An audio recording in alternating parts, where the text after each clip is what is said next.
Hey everyone, I hope you're all in good health and good spirits during these difficult times. Now today's video is going to be a special one. Why? I'll tell you why. We've got Morgan Ross, better known as Movieflame, lending his voice, of which I'm sure so many of you are familiar with. Morgan, thank you so much for taking the time to guest spot on my channel today. Thanks, Dean. This has been almost 3 years in the making, so it's great this collaboration is finally happening, and I'm really happy to be a part of today's video. With that being said, I'll continue to introduce today's video. We thought we'd do something different today because of this collab, but we also wanted something really interesting, so we agreed that explaining every single subject taught at Hogwarts would be an awesome idea. I know that our everyday subjects of the Muggle world would not be entirely useful in the Wizarding world, and judging by the list of subjects we're about to take you all through, the same argument goes for magical subjects' usefulness in our own society. So with that being said, in today's video, myself and Dean will be covering all of the 23 subjects taught at Hogwarts in detail, which includes one or two that even we didn't realize were part of the curriculum. So make sure to keep watching, and most importantly, enjoy the video.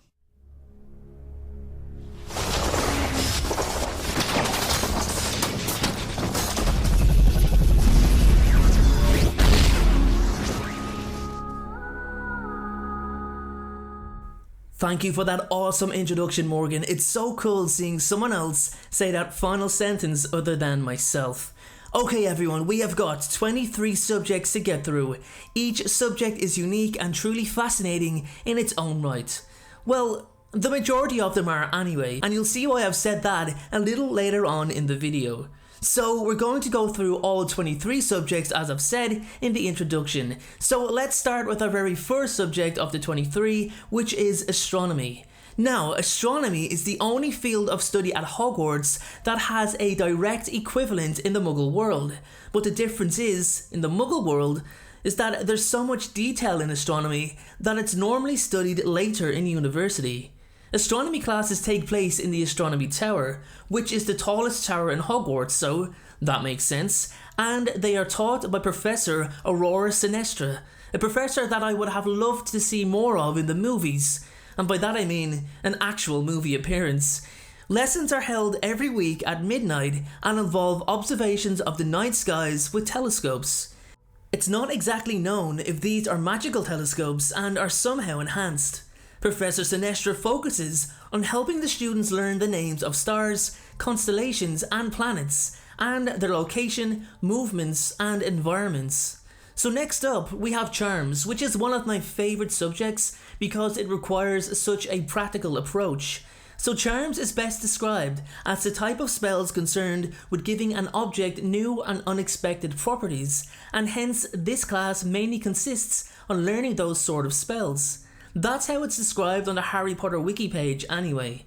Charms classes are also described as notoriously noisy and chaotic, and as I said, the lessons are largely practical. Many of the explosion sequences in the books are set in Charms class. I also feel that the more one progresses in Charms class, the better a duelist they'll be. So I'll pass it over to Morgan, who's going to take you through the next several subjects.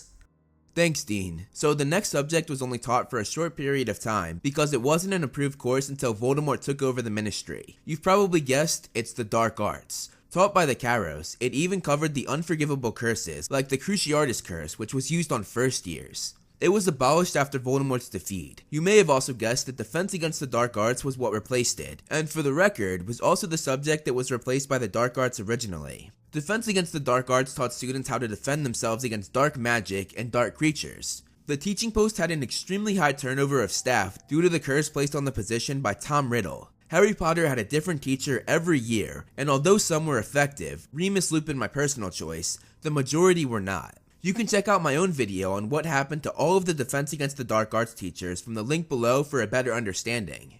Next up, we have flying. Now, flying is a class that teaches students the use of broomsticks. It teaches you how to lift off, accelerate forward, and maintain overall control of their broom. It's only taught in first year and is completely physical, requiring no written work. The class is taught by Madame Rolanda Hooch.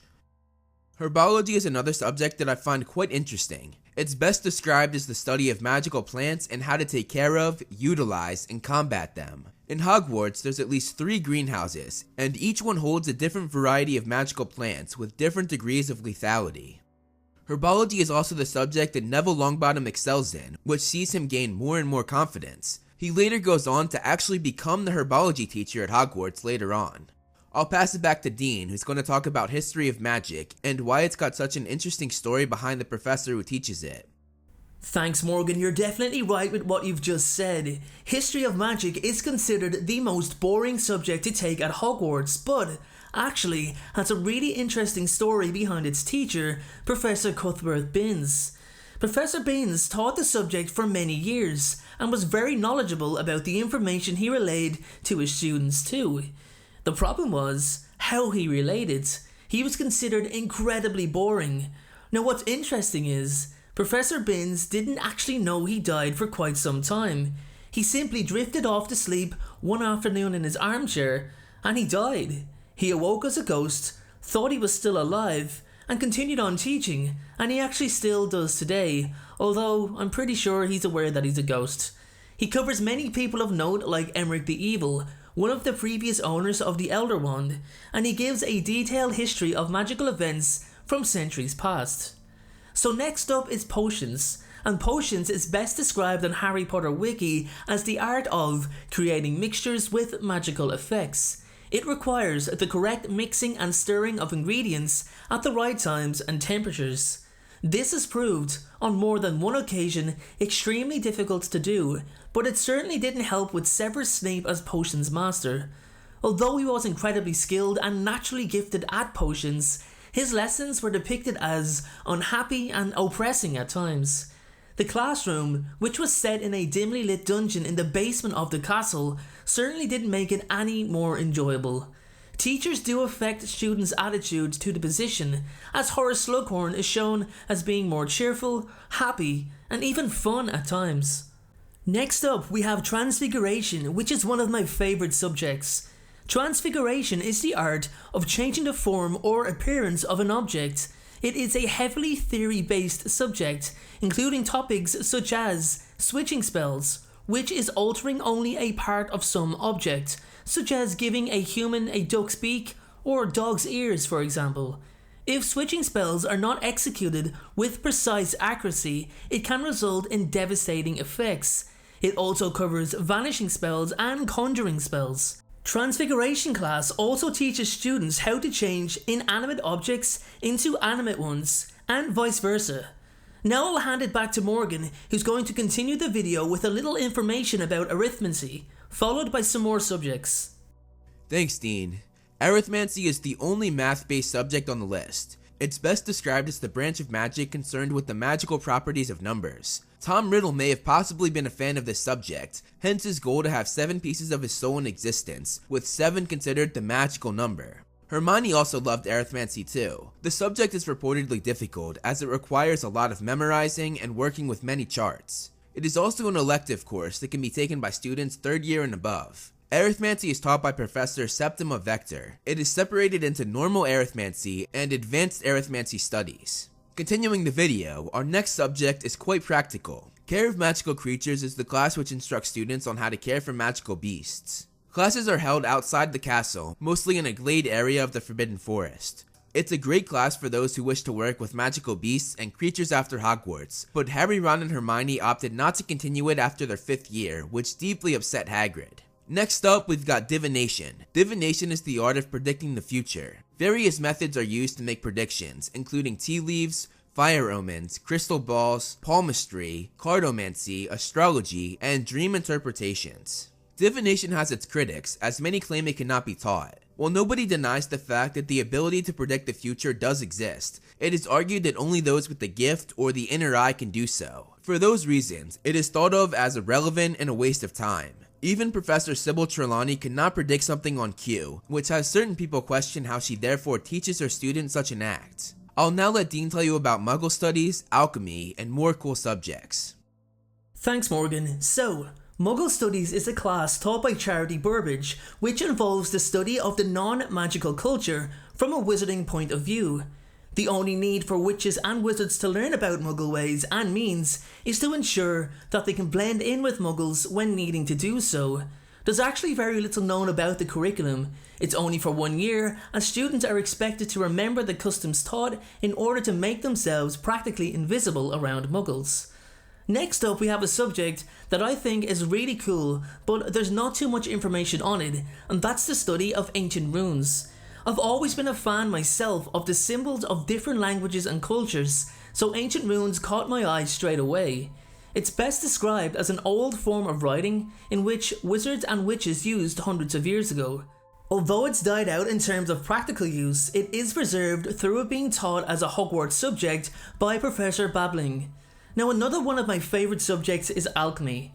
Now, alchemy is a science that has a heavy basis of Muggle chemistry in combination with potions and transfiguration in order to transform one substance into another.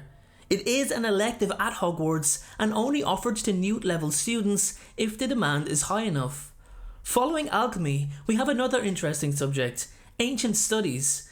Now, this covers the study of ancient forms of magic, not commonly used today. It's an extracurricular subject, meaning it's taught outside of school hours, possibly on weekends. Ancient cultures such as the Egyptians and Mayans would be a big part of the course. Heading back Morgan's way now for a subject you will definitely all be familiar with.